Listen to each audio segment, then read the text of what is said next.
सर्वमंगल मांगल्ये शिवे सर्वादि साधके शरण्ये त्र्यंबके गौरी नारायणी नमस्तुते। नमस्कार दोस्तों, स्वागत है आप सभी का मेरे YouTube चैनल आर के भक्ति ज्ञान में। भक्तों, आज की वीडियो में हम आपको दुर्गा सप्तशती पाठ के छठे अध्याय की कथा सुनाएंगे। तो आप सभी को नवरात्रि के छठे दिन की हार्दिक शुभकामनाएं। भक्तों, आज की वीडियो में हम धूम्रलोचन के वध की कथा सुनाएंगे। तो आइए भक्तों, हम अपनी कथा को प्रारंभ करते हैं। उससे पहले जिन भक्तों ने अभी तक हमारे चैनल को सब्सक्राइब नहीं किया है वो हमारे चैनल को सब्सक्राइब करें, वीडियो को लाइक करें और कमेंट में जय माता दी अवश्य लिखें। महर्षि मेधा ने कहा, देवी की बात सुनकर दूत क्रोध में भरा हुआ वहां से असुरेंद्र के पास पहुंचा और सारा वृत्तांत उसे कह सुनाया। दूत की बात सुन असुरेंद्र के क्रोध का परावर न रहा और उसने अपने सेनापति धूम्रलोचन से कहा, धूम्रलोचन, तुम अपनी सेना से शीघ्र वहां जाओ और उस दुष्ट के केशों को पकड़कर उसे घसीटते हुए यहाँ ले आओ। यदि उसकी रक्षा के लिए कोई दूसरा खड़ा हो तो चाहे वह देवता, यक्ष अथवा गंधर्व ही क्यों ना हो, उसको तुम अवश्य मार डालना। महर्षि मेधा ने कहा। शुंभ के इस प्रकार आज्ञा देने पर धूम्रलोचन 60,000 राक्षसों की सेना को साथ लेकर वहां पहुंचा और देवी को देख ललकार कर कहने लगा, अरे तू अभी शुंभ और निशुंभ के पास चल। यदि तू प्रसन्नता पूर्वक मेरे साथ न चलेगी तो मैं तेरे केशों को पकड़कर घसीटता हुआ ले जाऊंगा। देवी बोली, असुरेंद्र का भेजा हुआ तेरे जैसा बलवान यदि बलपूर्वक मुझे ले जावेगा तो ऐसी दशा में मैं तुम्हारा कर ही क्या सकती हूँ। महर्षि मेधा ने कहा। ऐसा कहने पर धूम्रलोचन उसकी ओर लपका, किंतु देवी ने उसे अपनी हुंकार से ही भस्म कर डाला। यह देखकर असुर सेना क्रुद्ध होकर देवी की ओर बढ़ी, परंतु अंबिका ने उन पर तीखे बाणों, शक्तियों और फरसों की वर्षा आरंभ कर दी। इतने में देवी का वाहन भी अपनी ग्रीवा के बालों को छटकाता हुआ और बड़ा भारी शब्द करता हुआ असुर सेना में कूद पड़ा। उसने कई असुर अपने पंजों से, कई अपने जबड़ों से और कई को धरती पर पटक कर अपनी डालों से घायल करके मार डाला। उसने कई असुरों के अपने नख से पेट फाड़ डाले और कई असुरों का तो केवल थप्पड़ मारकर ही धड़ से अलग कर दिया। कई असुरों की भुजाएं और सिर तोड़ डाले और गर्दन के बालों को हिलाते हुए कई असुरों को पकड़कर उनके पेट फाड़कर उनका रक्त भी डाला। इस प्रकार देवी के उस महाबलवान सिंह ने क्षण भर में असुर सेना को समाप्त कर दिया। शुंभ ने जब यह सुना कि देवी ने धूम्रलोचन असुर को मार डाला है और उसके सिंह ने सारी सेना का सार कर डाला है, तब उसको बड़ा क्रोध आया।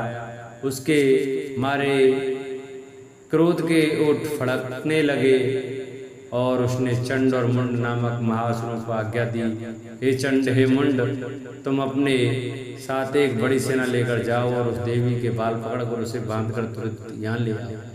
यदि उसको यहाँ लाने में किसी प्रकार का संदेह हो तो अपनी सेना सहित उससे लड़ते हुए उसको मार डालो और जब वह दुष्टा और उसका सिंह दोनों मारे जावे तब उसको बांधकर यहाँ ले आना। महर्षि मेधा ने कहा। दैत्यराज की आज्ञा पाकर चंड और मुंड चतुरंगी सेना को साथ लेकर हथियार उठाए हुए देवी से लड़ने के लिए चल दिए। हिमालय पर्वत पर पहुंचकर उन्होंने मुस्कुराती हुई देवी जो सिंह पर बैठी हुई थी देखा। जब असुर उनको पकड़ने के लिए तलवारें लेकर उनकी ओर बढ़े तब अंबिका को उन पर बड़ा क्रोध आया और मारे क्रोध के उनका मुख काला पड़ गया। उनकी भ्रकुटियां चढ़ गईं और उनके ललाट में से अत्यंत भयंकर तथा अत्यंत विस्तृत मुख वाली लाल आंखों वाली काली प्रकट हुई, जो कि अपने हाथों में तलवार और पास लिए हुए थी। वह विचित्र खड़ग धारण किए हुए थी तथा चीते के चर्म की साड़ी एवं नरमुंडों की माला पहन रखी थी। उसका मांस सूखा हुआ था और शरीर केवल हड्डियों का ढांचा था और जो भयंकर शब्द से दिशाओं को पूर्ण कर रही थी वे असुर सेना पर टूट पड़ी और दैत्यों का भक्षण करने लगी। वे पार्श्व रक्षकों, अंकुशधारी महावतों, हाथियों पर सवार योद्धाओं और घंटा सहित हाथियों को एक साथ से पकड़ पकड़ कर अपने मुंह में डाल रही थी और इस प्रकार वह घोड़ों, रथों, सारथियों और रथों में बैठे हुए सैनिकों को मुंह में डालकर भयानक रूप से चबा रही थी।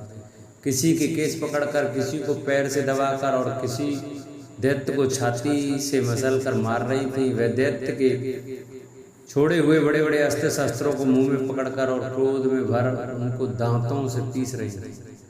उनसे कई बड़े बड़े असुर भक्षण कर डाले, कितनों को रौंद डाला और कितनों को उन्होंने मार डाल कर भगा दिया, कितनों को उसने तलवार से मार डाला, कितनों को अपने दांतों से समाप्त कर दिया।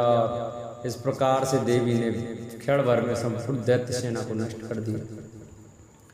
यह देख महापराक्रमी चंड काली देवी की ओर लपका और मुंड ने भी देवी पर अपने भयानक बाणों की वर्षा आरंभ कर दी और अपने हजारों चक्र उस पर छोड़े। उस समय वे चमकते हुए बाण व चक्र देवी के मुख में प्रविष्ट हुए। इस प्रकार दिख रहे थे जैसे मानो बहुशः सूर्य मेघों की घटा में प्रविष्ट हो रहे हों।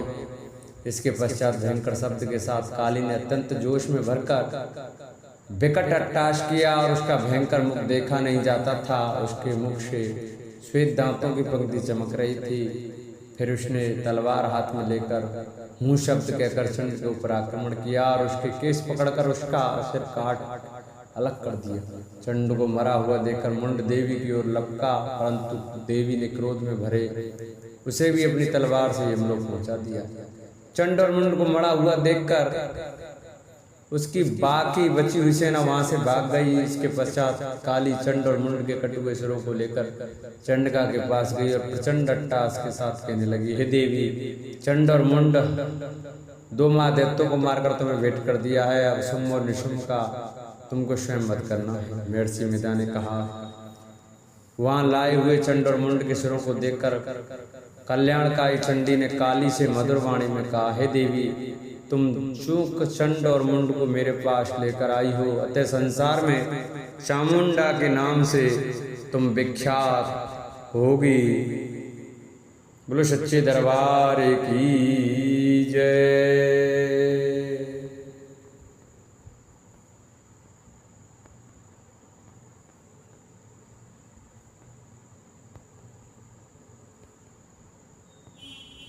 महर्षि मेधा ने कहा, चंड और मुंड नामक असुरों के मारे जाने से और बहुत सी सेना के नष्ट हो जाने से असुरों के राजा प्रतापी शंभु ने क्रोध में युक्त होकर अपनी संपूर्ण सेना को युद्ध के लिए तैयार होने की आज्ञा दी। उसने कहा, अब उदायुध नामक 86 असुर सेनापति अपनी सेनाओं के साथ युद्ध के लिए जाएं और कंबु नामक 84 सेनापति भी युद्ध के लिए जाएं और कोटवीर नामक 50 सेनापति और धौम्रकुल नाम के 100 सेनापति प्रस्थान करें। कालक, दोहर, मौर्य और काल के यह दैत्य भी मेरी आज्ञा से सचकर युद्ध के लिए चूक करें। भयानक शासन करने वाला असुर का स्वामी शुंभ इस प्रकार आज्ञा देकर बहुत बड़ी सेना के साथ युद्ध के लिए चला। उसकी सेना को अपनी ओर आते देखकर चंडिका ने अपनी धनुष की टंकोर से पृथ्वी और आकाश के बीच का भाग गुंजा दिया। हे राजन, इसके पश्चात देवी के सिंह ने दहाड़ना आरंभ किया। दिए और अंबिका के घंटे के शब्दों ने उस ध्वनि को और भी बढ़ा दिया। धनुष की टंकोर, शेर की दहाड़ और घंटे के शब्द से पृथ्वी और आकाश के बीच का भाग गूंज उठा और इसके साथ ही देवी ने अपने मुख को और भी भयानक बना लिया। ऐसे भयंकर शब्द को सुनकर राक्षसी सेना ने देवी तथा सिंह को चारों ओर से घेर लिया। हे राजन, उस समय दैत्यों के नाश के लिए और देवताओं के हित के लिए ब्रह्मा, विष्णु, महेश, कार्तिकेय तथा इंद्र आदि देवों की शक्तियां जो अत्यंत पराक्रम और बल से संपन्न थी, उनके शरीर से निकलकर उसी रूप में चंडिका देवी के पास जिस देवता का जैसा रूप था वैसे आभूषण थे और वैसा वाहन था वैसा ही रूप, आभूषण और वाहन लेकर उन देवताओं की शक्तियां दैत्यों से युद्ध करने के लिए आई। हंसयुक्त विमान में बैठकर और रुद्राक्ष की माला तथा कमंडल धारण करके ब्रह्मा जी की शक्ति आई। वृषभ पर सवार होकर हाथ में त्रिशूल लेकर, महानाग का कंगन पहनकर और चंद्र रेखा से भूषित होकर भगवान शंकर की माहेश्वरी आई और मोर पर आरूढ़ होकर हाथ में शक्ति लिए दैत्यों से युद्ध करने के लिए कार्तिकेय जी की शक्ति उन्हीं का रूप धारण करके आई। भगवान विष्णु की शक्ति गरुड़ पर सवार होकर शंख चक्र श्रृंग गदा धनुष और खड़ग हाथ में लिए हुए आई। श्री हरि की शक्ति बारह का शरीर धारण करके आई और नरसिंह के समान शरीर धारण करके उनकी शक्ति नारसिंह की आई। उसकी गर्दन के झटकों के से आकाश के तारे टूट पड़ते थे और इसी प्रकार देवराज इंद्र की शक्ति ऐन्द्री भी ऐरावत के ऊपर सवार होकर आई। पश्चात इन देव शक्तियों से घिरे हुए भगवान शंकर ने चंडिका से कहा, मेरी प्रसन्नता के लिए तुम शीघ्र ही इन असुरों को मारो। इसके पश्चात देवी के शरीर में से अत्यंत उग्र रूप वाली और सैकड़ों गीदड़ियों के समान आवाज करने वाली चंडिका शक्ति प्रकट हुई। उस अपराजित देवी ने धूमिल जटा वाले भगवान शंकर जी से कहा, हे प्रभु, आप मेरी ओर से दूत बनकर शुंभ निशुंभ के पास जाइए और उन अत्यंत गर्वीले दैत्यों से कहिए और उनके अतिरिक्त और भी जो दैत्य वहाँ युद्ध के उपस्थित हों उनसे भी कहिए, जो तुम्हें अपने जीवित रहने की इच्छा हो तो त्रिलोकी का राज्य इंद्र को दे दो। देवताओं को उनका यज्ञ भाग मिलना आरंभ हो जाए और तुम पाताल को लौट जाओ, किंतु यदि वल के गर्भ से तुम्हारे लड़ने की इच्छा हो तो फिर आ जाओ। तुम्हारे मां से मेरी योगनियां तृप्त होंगी। चूंकि उस देवी ने भगवान शंकर को दूत के कार्य में नियुक्त किया था, इसलिए वे संसार में शिवदूती के नाम से विख्यात हुई। भगवान शंकर ने देवी का संदेश पाकर उन दैत्यों के क्रोध का कोई आरपार न रहा और वह जिस स्थान पर देवी विराजमान थी वहां पहुंचे और जाने के साथ ही उस पर बाणों और शक्तियों की वर्षा करने लगे। देवी ने उनके फेंके हुए बाणों, शक्तियों, त्रिशूल और फरसों को अपने बाणों से काट डाला और काली देवी उस देवी के साथ आगे खड़ी होकर शत्रुओं को त्रिशूल से विदीर्ण करने लगी और खटवांग से कुचलने लगी। ब्राह्मणी जिस तरह दौड़ती थी उसी तरफ अपने कमंडल का जल छिड़ककर दैत्यों के वीर व बल को नष्ट कर देती थी और इसी प्रकार माहेश्वरी त्रिशूल से, वैष्णवी चक्र से और अत्यंत कोप वाली कौमारी शक्ति द्वारा असुरों को मार रही थी और ऐन्द्री के बाजू के प्रहार से सैकड़ों दैत्य रक्त की नदियां बहते हुए पृथ्वी पर सो गए। वाराही ने कितने ही राक्षसों को अपनी थूथन द्वारा मृत्यु के घाट उतार दिया। दाढ़ों के अग्रभाग से कितने ही राक्षसों की छाती को चीर डाला और चक्र की चोट से कितनों ही को विदीर्ण करके धरती पर डाल दिया। बड़े बड़े राक्षसों को नरसिंह अपने नखों से विदीर्ण करके भक्षण कर रही थी और सिंहनाद से चारों दिशाओं को गुंजाती हुई रणभूमि में विचर रही थी। शिवदूती के प्रचंड अट्टहास से कितने ही दैत्य भयभीत होकर पृथ्वी पर गिर पड़े और उनके गिरते ही वह उनको भक्षण कर गए। इस तरह क्रोध में भर हुए मातृगणों द्वारा नाना प्रकार के उपायों से बड़े बड़े असुरों को मारते हुए देखकर राक्षसी सेना भाग खड़ी हुई और उनको इस प्रकार भागता देखकर रक्तबीज नाम का महापराक्रमी राक्षस क्रोध में भरकर युद्ध के लिए आगे बढ़ा। उसके शरीर से रक्त के बूंदें पृथ्वी पर जैसे ही गिरती थीं, तुरंत वैसे ही शरीर वाला तथा वैसा ही बलवान दैत्य पृथ्वी से उत्पन्न हो जाता था। रक्तबीज गदा हाथ में लेकर ऐन्द्री के साथ युद्ध करने लगा। ऐन्द्री शक्ति ने अपने वज्र से उसको मारा तो घायल होने के कारण उसके शरीर से बहुत सा रक्त बहने लगा और उसकी प्रत्येक बूंद से उसके समान ही बलवान तथा महापराक्रमी अनेकों दैत्य भयंकर रूप से प्रकट हो गए। वह सब के सब दैत्य बीज के समान ही बलवान तेज वाले थे। वह भी भयंकर अस्त्र शस्त्र लेकर देवियों के साथ लड़ने लगे। जब ऐन्द्री के वज्र प्रहार से उसके मस्तक पर चोट लगी और रक्त बहने लगा तो उसमें से हजारों ही पुरुष उत्पन्न हुए। वैष्णवी ने चक्र और ऐन्द्री ने गदा से रक्तबीज की को चोट पहुंचाई और वैष्णवी के चक्र से घायल होने पर उसके शरीर से जो रक्त बहा उससे हजारों महाशुर उत्पन्न हुए, जिनके द्वारा यह जगत व्याप्त हो गया। कौमारी ने शक्ति से, बाराही ने खड़ग से और माहेश्वरी ने त्रिशूल से उसको घायल किया। इस प्रकार क्रोध में भरकर उस महादैत्य ने सब मात्र शक्तियों और पृथक पृथक गदा से प्रहार किया और माताओं ने शक्ति तथा शूल इत्यादि से उसको बार बार घायल किया। उससे सैकड़ों महादैत्य उत्पन्न हुए और इस प्रकार उस रक्तबीज के रुधिर से उत्पन्न हुए असुरों से संपूर्ण जगत व्याप्त हो गया, जिससे देवताओं को भय हुआ। देवताओं को भयभीत देखकर चंडिका ने काली से कहा, हे चामुंडे, अपने मुख को बड़ा करोर मेरे शत्रुघात से उत्पन्न हुए रक्त बिंदुओं तथा रक्त बिंदुओं से उत्पन्न हुए महासुरों को तुम अपने इस मुख से भक्षण करती हुई जाओ। इस प्रकार रक्त बिंदुओं से उत्पन्न हुए महादैत्यों को भक्षण करती हुई तुम रणभूमि में विचरो। इस प्रकार रक्त क्षीण होने से यह दैत्य नष्ट हो जाएगा। तुम्हारे भक्षण करने के कारण अन्य दैत्य नहीं होंगे।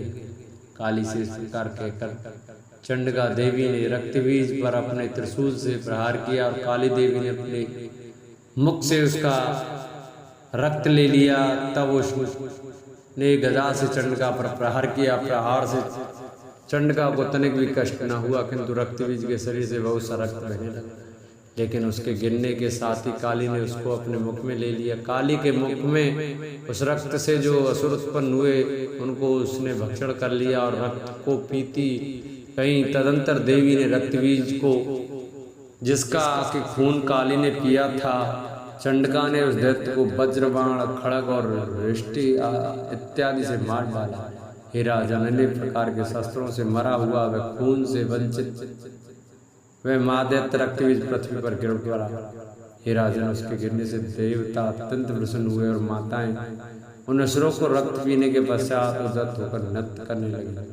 बोलो सच्चे दरबार की जय। बोलो शेरावाली मात की जय। जिन भक्तों को हमारी ये वीडियो, हमारी कथा अच्छी लगी हो वो हमारी वीडियो को ज़्यादा से ज़्यादा आगे शेयर करें। जिन भक्तों ने अभी तक हमारे चैनल को सब्सक्राइब नहीं किया वो हमारे चैनल को सब्सक्राइब करें, वीडियो को लाइक करें और कमेंट में जय माता दी अवश्य लिखें।